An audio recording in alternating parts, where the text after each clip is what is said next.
You volunteered, Gary. Do it. Welcome back to the From the North podcast. It's a Masonic podcast where three fellow Master Masons get together once a week or so and just share our thoughts and opinions on the latest and greatest that we have learned in Masonry. And my name is Gary, and I am the official sword bearer of the lodge, Harmony Lodge number 21. I always want to say 23. I don't know why. Yeah, I don't know either. Interesting. Even though I don't think we have a 23 in Utah. I wouldn't know. I am AC Ransom, member of Harmony Lodge number 21. I'm just going to jump in with it. Do it, bro. Senior steward. Well, because where do you transition from? Well, I feel like Anyways. You stole my thunder too, so. I thought you were. I thought you were done. I was like, No, I'm you're just gonna. fine. And we're doing intros. I think that's an interesting topic though, because like, don't they retire the number after a lodge gets like Closed. gets closed? Probably. Because I thought that's why there's like these weird gaps in the numbering of lodges. And there might be, and it'd be some fun history to find out. I think that'd be cool. Yeah, I'd like to look into that. But I'm Jason Lee. I am a deacon of the junior variety in Harmony Lodge 21. Slickest intro yet. Yeah, totes. Anyways, so just like normal, we have a couple of conversations. We have a couple of things we want to talk about. But we're also going to try to just, do whatever, see what happens, hang out, have a good time. In our never-ending crusade to find an excuse just to hang out. And personally, I think this works. Like, doing the podcast as an attempt to hang out. Mm. Like, It's a good excuse for Yes. me. I mean, it's my, especially right now where we're struggling with social distancing and the not being able to attend lodge in person and things like that. This gives me an opportunity to recharge my batteries with some of my bestest brothers. totally. And as I was thinking this morning, like, I woke up in a salty mood, I would say. Like, I would say I woke up on the wrong side of the bed, but I only have one way to get out of the bed. So it was just a bad morning. That's for why I some put reason. you in a bad mood. Smack against the wall. Maybe, yeah, okay. But I was definitely in a bad mood, and I was in this. Yeah, I was just not. I don't know. It's just you just wake up like that sometimes. Mhm. And I remember this morning I was just like, ugh, have to drive all the way up there, and like I just wasn't feeling it. And if we didn't have the podcast, like, to be honest with you, I probably wouldn't have driven up here today. But already, I'm glad that I did. You know what I mean? Like, I'm already glad that I'm here and like just shooting the breeze, just hanging out. Like, it's been good. But I know for sure if it hadn't been for the podcast, I probably would not have had the motivation to like get here. So it's working for me at least. I feel like this is actually useful. I don't And know. it's right now, I think we're one of the only podcasts that actually still has people meeting in person. We are socially distant. Yeah. I mean, if Does it push count? came to shove, I could get a measuring tape out and say, yeah, we're all 6 feet apart. I mean, your foot is maybe within 6 feet of mine. Maybe now it is. Now that you're extending it. Yeah, now that because we're in your house and you're barefooted. Ugh. Just kidding. So one of the topics we wanted to talk about was past masters and how necessary past masters are, what that means. And this is a topic that, Gary, you posited, or that you threw out there, and I'm really interested to hear your thoughts on what is a past master first off, but then second of all, are they necessary? So take it away. And so I wanted to discuss what our thoughts are as to what a past master should be, how they should act, what their role in lodge should be, and what can we do as the three of us to help facilitate that vision of what a past master should be. Just to preface that real fast and kind of add to this a bit, I feel like when we have these discussions that, Gary, you know a lot about Freemasonry. Like, you know a lot. And AC, you've been in Freemasonry, at least as an entered apprentice, for years. And I came into Freemasonry knowing almost nothing. And everything I've learned has just been in the last few months. So I don't know, I feel like I personally feel a little unqualified to talk about this, but I can tell you what my impression is coming into the lodge, what I was kind of told was the point of a past master, and whether or not that's true. Plus your experience of not knowing anything about past masters, saying how they react. So here's what I'll do. I'll tell you what I was told, and to an extent what I still believe as I came into the Masonry program, and then with your experience, like tell me where I'm wrong. For any non-Masonic people listening, past master refers to somebody who was the worshipful master or the in charge person of the lodge once before, and once you serve that role, forever then afterwards, you are referred to as a past master. Yeah, and in a lot of jurisdictions, grand jurisdictions, their grand officers, all the grand officers are past masters. You technically cannot be a grand officer without having been at least the master of your lodge for 1 year. Mm-hmm. So you have to be a past master. And so with that clarification, Jason. I was essentially taught that in Masonry, I mean, we call it meeting on the level, where everybody is equal. Everybody gets one vote. There's not a vote that matters more or less than somebody else's. We're all equal. For the sake of being able to run a lodge with like some kind of structure and to be able to like direct the direction, there has to be someone in charge. And that person is, of course, elected each year, and that's the worshipful master. And while they're in that office, they still meet on the level, but they are in charge of the lodge. If they say we want to do it this way or we want to do it that way, then that's how we do it. Because that's a necessary, in order to function, there has to be someone running it. And then, as I understood it, after you've done that, getting that past master status is almost just a title, or an honorific, I should say, where it's a recognition that you were that person that did a lot more because the worshipful master, the person in charge, ends up doing a lot. Like that year, it's usually pretty stressful for them. So it's an honorific. They're not more or less. We should listen to their opinion because, again, they were in charge for a while. They get how lodges run. They have experience, and we should recognize that experience. But it's nothing more than an honorific. That's, as far as I understood it, that's what was mostly explained to me. I think you've got it. I think that's pretty much it. That's the ideal of what right, a past the master ideal should be. of a past master. But so then, how does that actually look in practice? There are some special privileges in the state of Utah. Really? Like for what? Past masters when it comes to grand communication. So all the past masters, when we vote on legislation, each lodge gets a vote from their current master.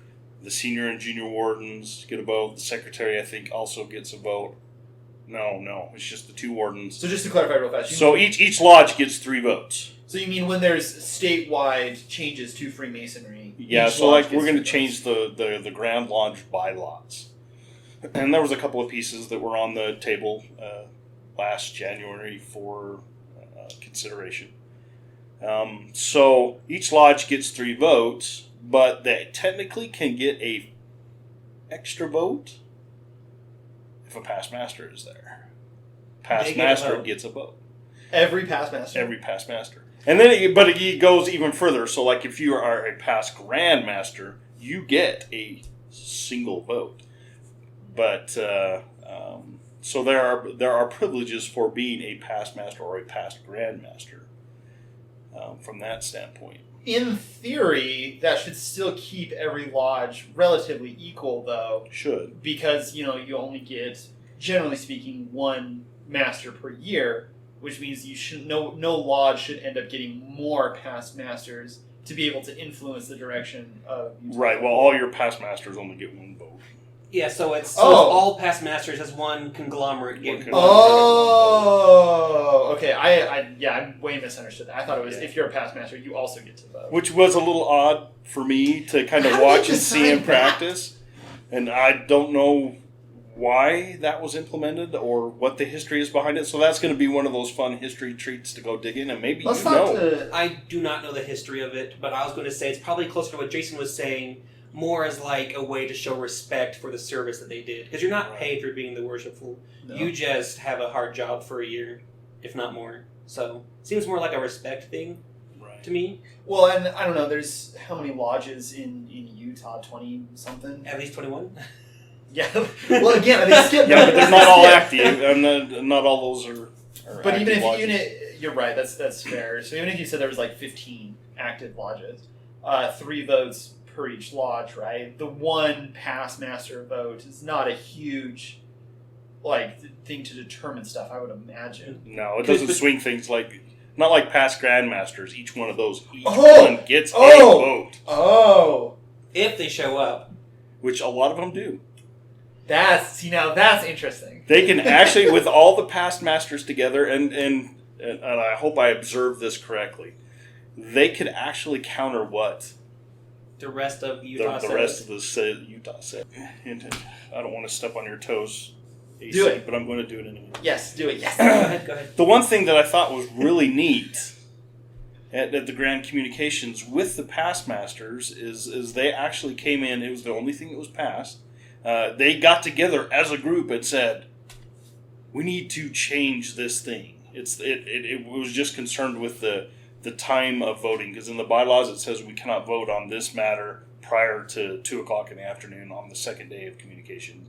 And we had gone through all the material in a hurry and worked through our schedule. And they got together and went and chatted and talked and said, okay, as a group, let's make this change.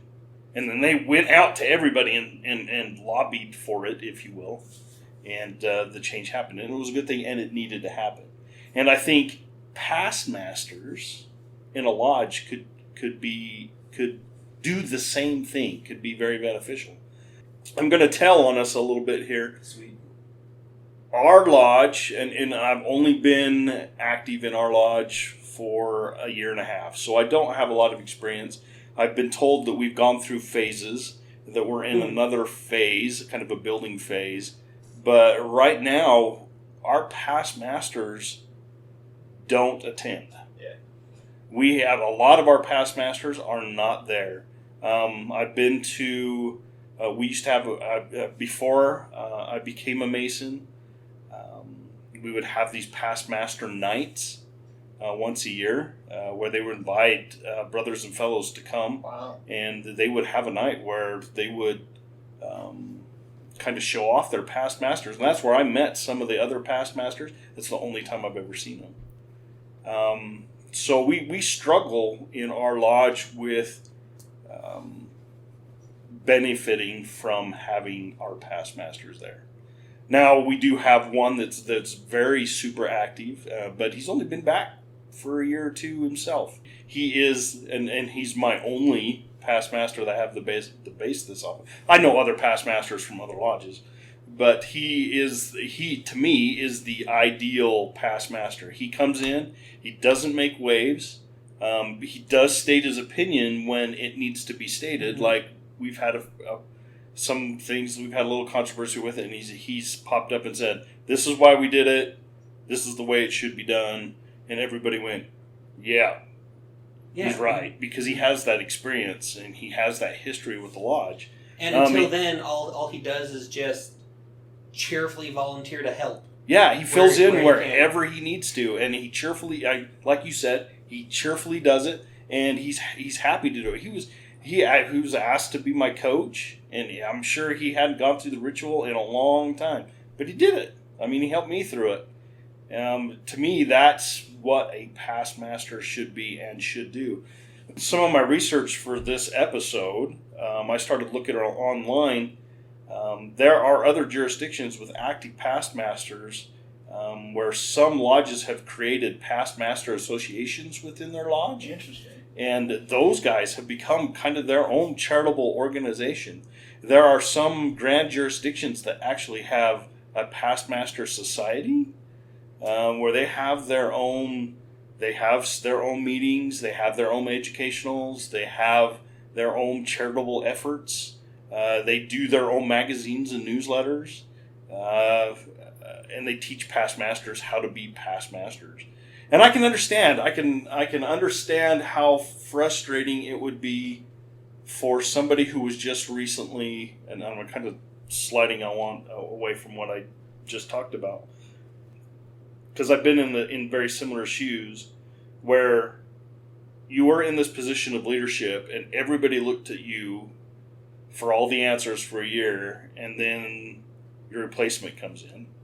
Somebody who you should have Been helping, trained, yeah, and then you guys have been working through the pillars together for at least, 3 years? At Ish. that point? Training your replacement, and to have somebody come in and tweak your program. Yeah.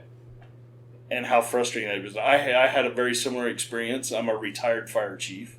I was the fire chief here in this valley for 7 years. And then, because I wanted to run more calls and I wanted to run more medical, I joined one of the local city fire departments. And my replacement came in and made some changes, and I got bitter. And I wonder if that's maybe some of the reason that we've lost a couple of our recent past masters, why they're not here. They're good guys. I our last 3 past masters. I know them well enough to know that I like them. Oh yeah. There are some things that one, his festive boards were they were fun. And the other one, as far as, working your mind and pushing you to think, I don't think there's anybody better in Lodge that can do that. And then our most recent past master was my first master. So, and he and I also have some history outside of our lodge. We were both in BSA programs together. We're both Order of the Arrow members. So we have some history. And I want those guys to come back, and I haven't seen them. Yeah. And I wish they were there. I would love to hear their wisdom. And to me, I think that's what past masters would be, is advice people.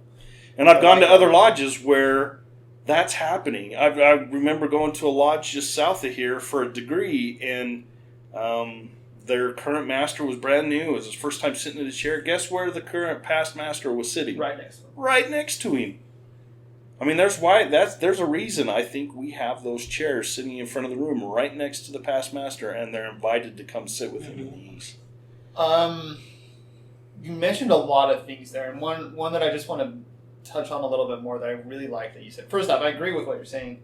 I love the idea of the past master is that source of wisdom, is that source of knowledge, and maybe that's, again, part of the reason why they have more votes, right, is because they are that source of wisdom. But one of the things you said was they have, talking about, past master associations or whatever, and you specifically said teaching past masters how to be past masters.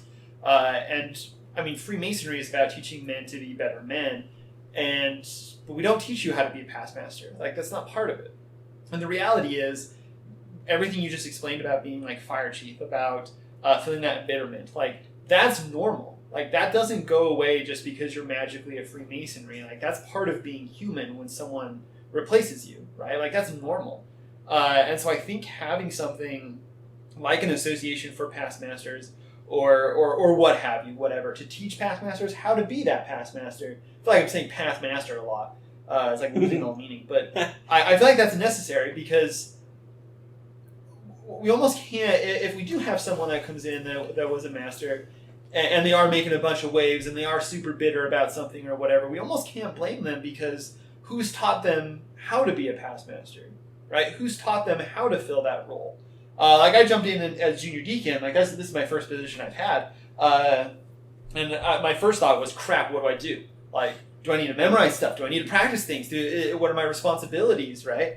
And our current worshipful master, he explained some of that, but honestly, Bob, or one of our past masters that you were talking about, the really active one, he explained a lot of that to me too. And that was awesome because I got to know this is what my position is. And there's obviously not a junior deacon association, but somebody had to teach me how to be a junior deacon, right? Because that's not part of being a better man. That's part of being just this one kind of funky aspect of Freemasonry, my office. So that idea of an association, and again, I don't know the logistics of it, but that makes so much sense to me. Yeah, well, I totally agree, and I think past masters fill that role. They've all should have gone through all the chairs that we're starting to learn. Should have. In this, here in our jurisdiction, going through the chairs, you can go through in a hurry.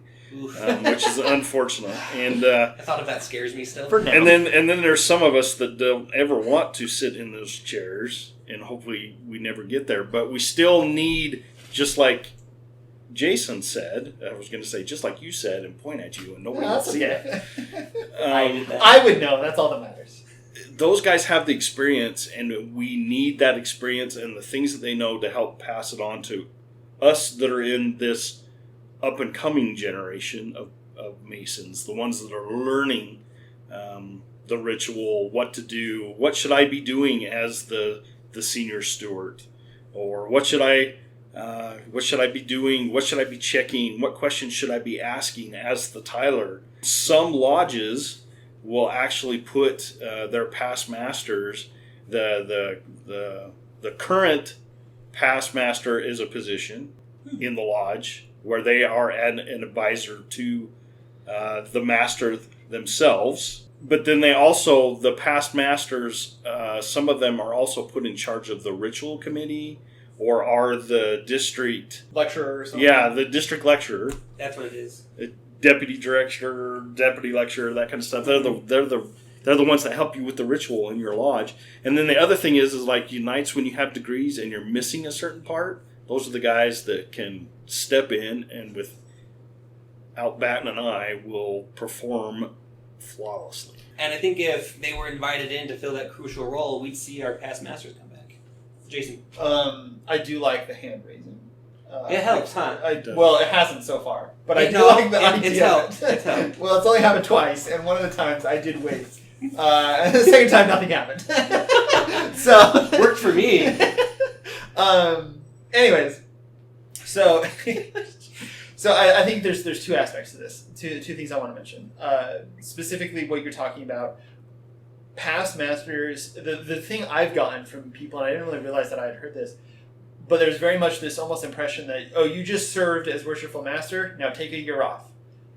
From what I've heard, almost every single past master, including our most recent one, just kind of drops off the board as soon as they're out of that role. For at least a year. For at least a year. And I think the reason... Which is insane, But again, don't do it. Is it, though? Right? Because you've gone through... Let's look at an ideal world.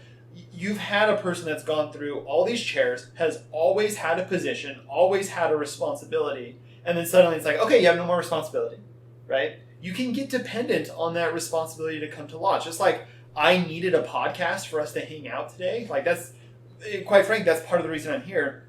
Past masters need a responsibility to come to lodge. It's not just magic, right? It's not just we do it, and in an ideal world, we would do it just because we want to be Freemasons.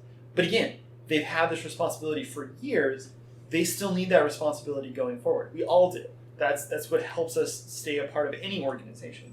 And so when you're talking about things like the current past master or the most recent one, like almost is not even invited to the East, is almost expected to just constantly sit there and help the current master, right? Like I love that idea because it's giving a responsibility to saying, we need you to show up, please show up because you have this thing to do.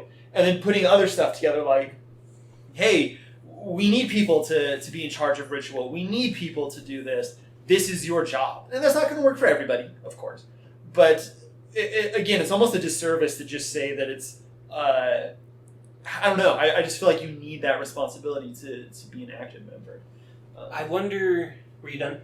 I mean, I do have one more thing, but go ahead. No, go ahead. Well, it's not off topic. It's just not about what we just talked about. So it's tangential. I do wonder if... So part of the reason that some of the past masters disappear for a bit is probably Masonic burnout, where they've been enveloped in Masonry for so long they just need a break. I wonder if...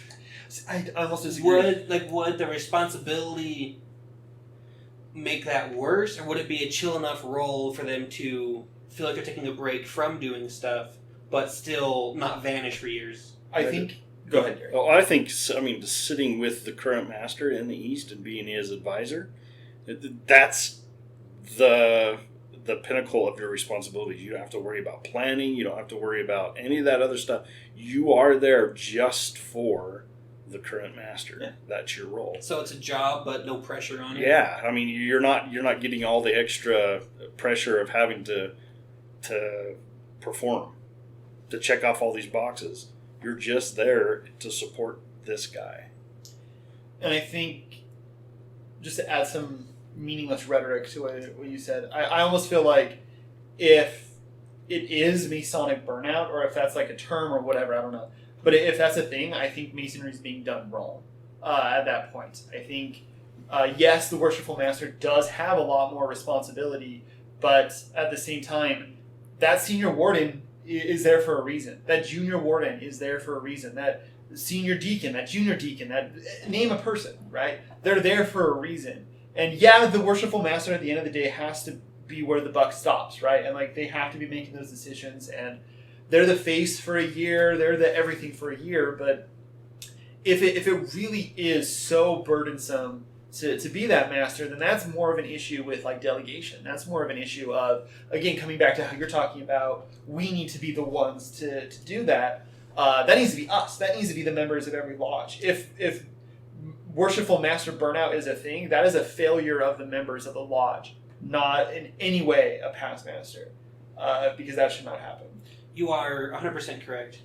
I agree totally. I think it's because part of a good leader, woo! I like it when I do well. Good leadership is you constantly do well. Yay! The second episode, I like your bit the most. Hits me where I live. I don't listen to it yet. It's good. It's very good. Anyways, yeah, because part of being a good leader is delegation, just like you were saying. So if he's doing his job right, and if everybody else is doing their job right, then being Worshipful Master, while being a lot of work, won't be hell on earth for a year. It'll just be, well, that was busy. Glad I'm not doing that anymore. Now I'll whisper wise counsel in this guy's ear, and it's all good. Yeah, to me, I mean, I've had various leadership roles over my almost 5 decades, and yeah, I said that on purpose. I'm bloated. I'm almost 50. But I think as you move up, you have that ability to delegate. By the time you're sitting in the master seat, or the Grand Master, if you take it up to the Grand Lodge level, your year should have already been planned out, taken care of. Everything's delegated. You're just watching the plan unfold, and you're working on the next year. Yeah, and you're training your senior steward, or your senior steward, your senior warden to take your place. Wait, that's your focus. Yeah, helping him plan out his year. You know, so I've heard on quite a few podcasts that the three pillars should be planning the next years. That way, it's just one continuous. We're all on, like, things change, but as part of the same game plan, everybody's on board. It's instead of just 1 year. So yeah, I think it's. So when you two are in those roles in the future, make sure you do that. It'll never, it'll definitely. never happen. It'll happen next year at the rate. Oh, some lodges go AC is junior warden. Oh man. Oh, see, I just got myself kicked out of Utah Masonry because I what's the word? Campaign. I campaigned for AC. Yeah, Gracious. I mean that's built into how the Senior Warden and Junior Warden designed. Like, the Junior Warden is in charge of the lodge when we're not in lodge, and like Senior Warden is in charge when we are, and the Worshipful Master is just kind of overseeing, right? They're the one to set out the plan and to say, this is what we want to do. Now, how do we do it? And that's on the members of the lodge to actually like make that happen. So again, I think it comes back to like knowing the role of a leader, but also to know the role of every other member of the lodge, or as they're following the leader, right?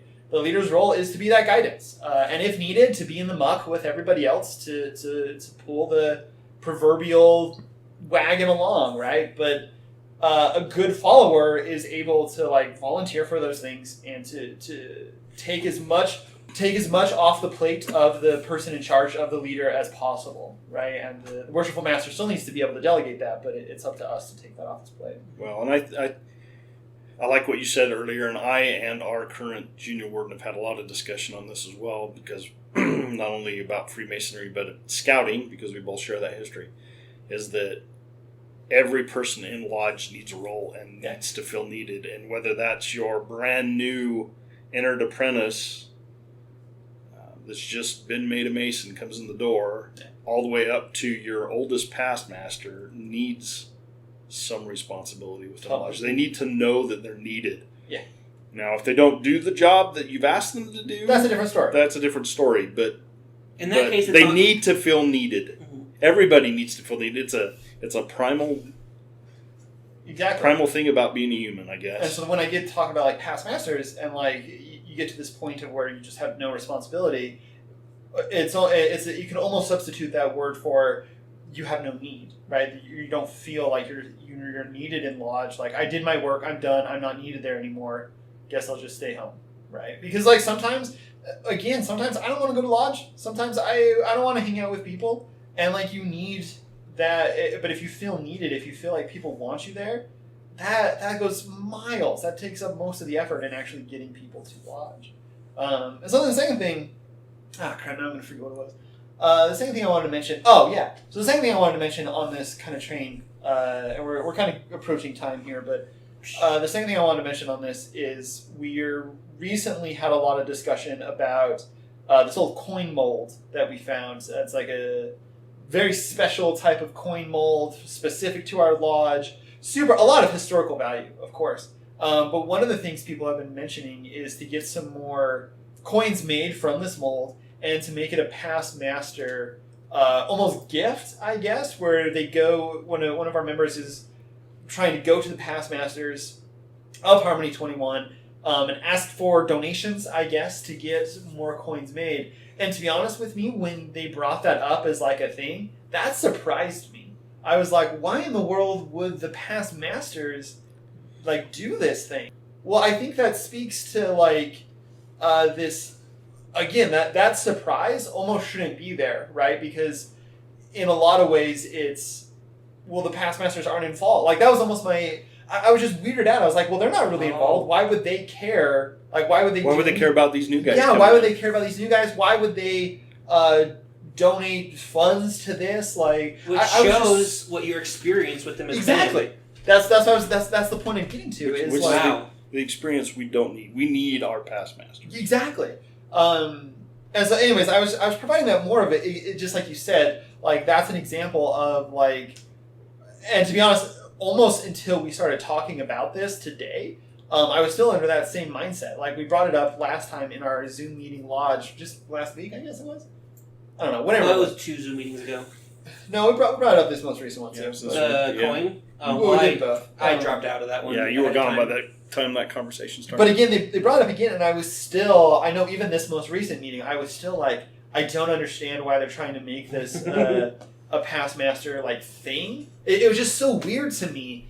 But now hearing you talk about how some lodges have an association or some lodges have like all this stuff, like it makes so much more sense to me, and I can see like it's not just an honorific almost, right? It's not just it's just you're called past master because funsies. It's not just an honorific. It's actually still in some lodges at least a responsibility. It's almost still a position in the lodge, and in a lot of ways needs to be treated like that. Still one vote, right? Still on the level, still meeting on the level, but there's almost like that higher expectation for these individuals because they've gone through the pillars. They should be better men by that point.